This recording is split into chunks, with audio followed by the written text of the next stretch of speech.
Have you ever heard somebody say, oh man, no matter what you've done, man, you always seem to end up on top. You always end up being the leader of that group.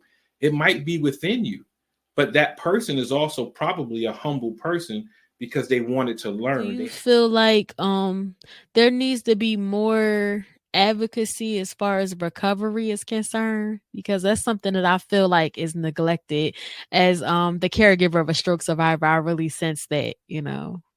Yes, because first of all, when I first went in the rehab, I was in so much pain that I couldn't do physical And therapy. you have that godly community, there's things they're not going to allow.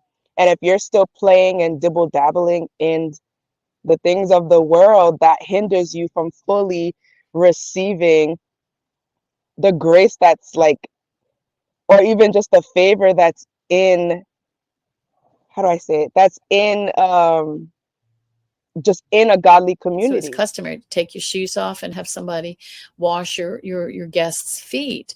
And that vessel that would hold the water of people washing their feet, you could imagine how dirty it would get, right?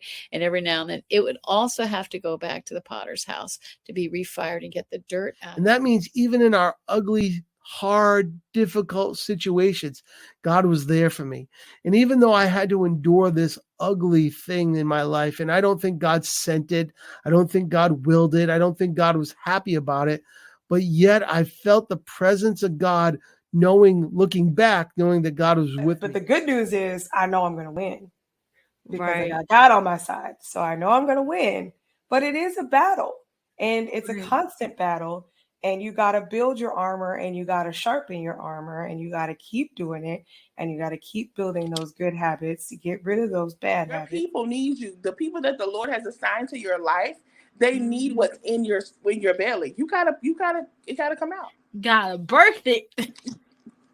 And that means you gotta push. So be prepared to answer their questions.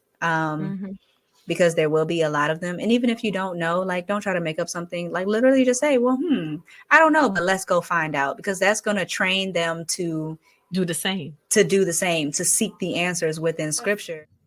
If you list out on a piece of paper what you know you need to forgive, and it's massive and it's huge and it's like, I can't ever forgive that because it's so much.